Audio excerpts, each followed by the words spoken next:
Hello, नमस्कार साथियों। स्वागत है आप सभी लोगों का कृतिका एजुकेशन हब के इस यूट्यूब चैनल पे। हम लोग राजस्थान पंचगौरव पहल इसके बारे में अध्ययन कर रहे थे।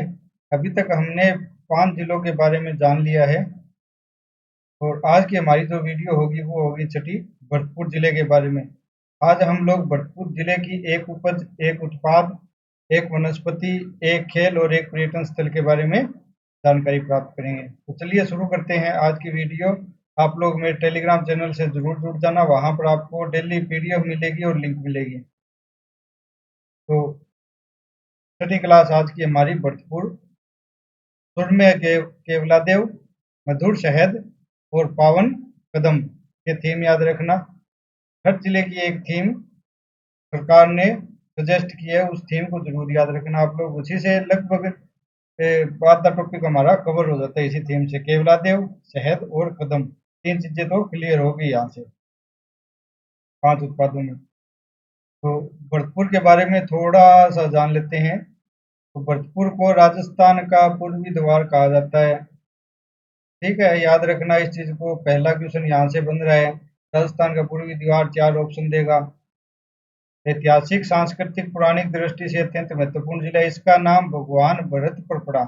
भरतपुर का नाम किस पर पड़ा? भगवान भरत पर। 1733 ईस्वी में महाराजा सूरजमल ने इसकी स्थापना की थी। स्थापना किसने की? दूसरा क्वेश्चन ये तैयार हो गया। 1733 में महाराजा सूरजमल ने। यहाँ का लोहगढ़ किला, लोहगढ़ किला कहाँ पर है? और बरेठा बांध, बरेठा बांध कहाँ है? भरतपुर में, विशेष रूप से प्रसिद्ध है। तीसरा और चौथा, 4 क्वेश्चन तैयार हो गए यहाँ से। जिले की 3 मौसमी नदियां बाणगंगा, रूपरेल और गंभीर है। 5वां क्वेश्चन, बाणगंगा, रूपरेल और गंभीर किस जिले से बहती है? तो भरतपुर की। मौसमी नदियां ये भी याद रखना, सदाबहार नहीं है, यानी 12 महीने नहीं बहती है, जो मानसून के समय बहती है।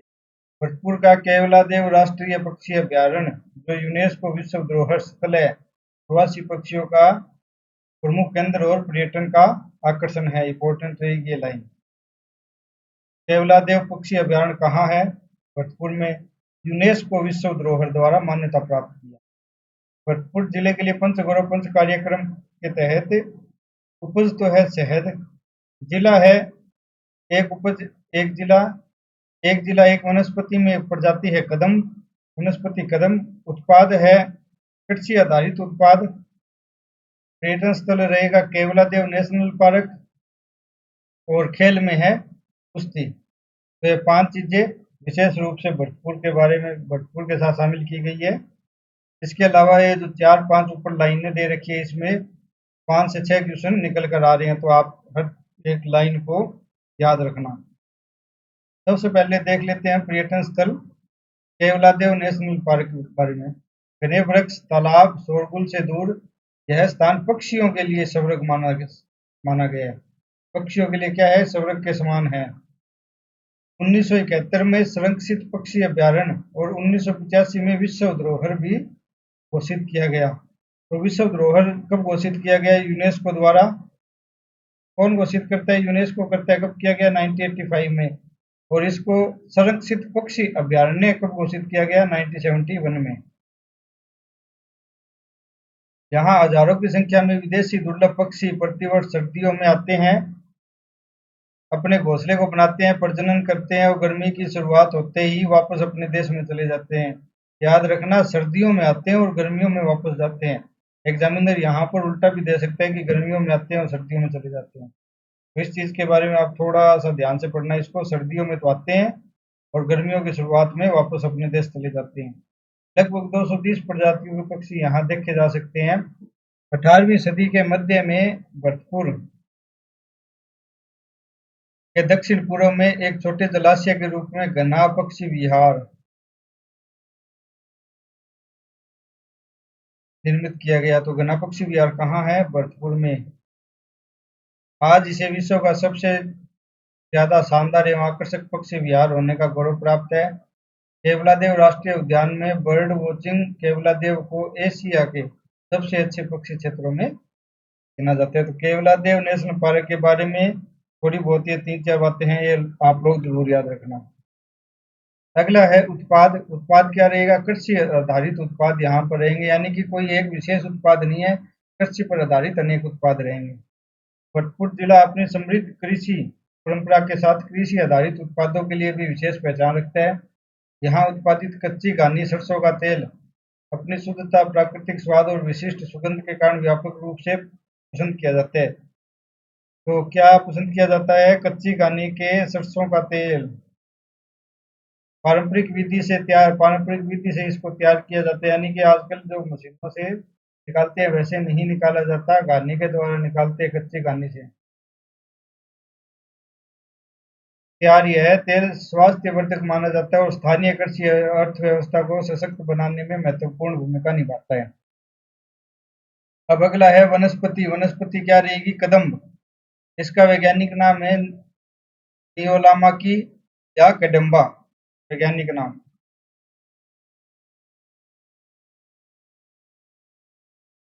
वैज्ञानिक नाम आप लोग जरूर याद रखना इस कदम का। कदम एक अत्यंत सुंदर, पवित्र और औषधीय गुणों से भरपूर भारतीय वृक्ष है। कदम का पेड़ भारत में सामाजिक, सांस्कृतिक और धार्मिक दृष्टि से अत्यंत महत्वपूर्ण माना जाता है। यह भगवान कृष्ण से जुड़ा हुआ है और पवित्र वृक्ष के रूप में पूजनीय है। कदम का उपयोग त्योहारों, अनुष्ठानों और पारंपरिक प्रथाओं में विशेष स्थान रखता है। यह केवल एक पेड़ नहीं बल्कि भारतीय संस्कृति, धर्म और लोक कथाओं का अभिन्न हिस्सा है। इसका वैज्ञानिक नाम क्या है? नियोलामाकिया कदम्बा।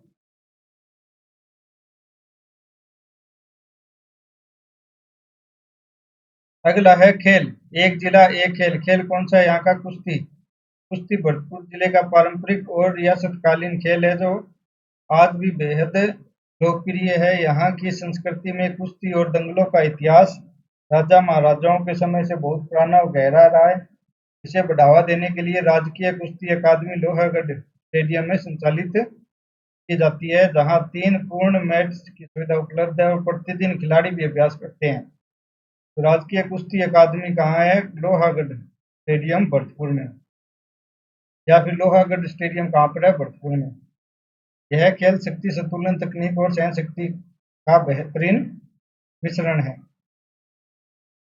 अब अगली है उपज। उपज क्या रहेगी? उपज रहेगी शहद।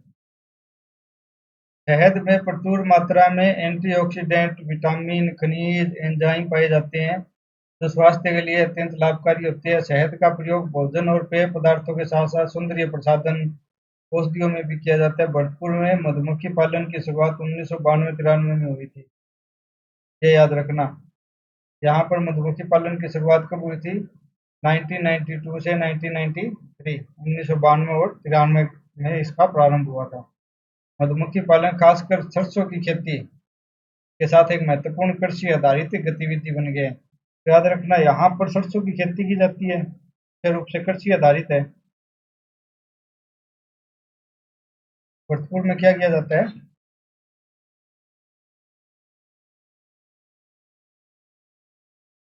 भरतपुर में कृषि कृषि आधारित उत्पाद, यानी कि सरसों सरसों की खेती की जाती है। सरसों की खेती से तेल भी निकलता है। तो ये तो हो गया उत्पाद यहाँ का। इसी सरसों की पैदावार ज्यादा होने से यहाँ पर मधुमक्खी पालन भी किया जाता है। मधुमक्खी पालन, तो ये होगी। इससे क्या प्राप्त होता है? शहद, यानी ये होगी उपज। तो आप इस चीज को याद रखना। तो मिलते हैं कल नेक्स्ट वीडियो में 5 बजे शाम को।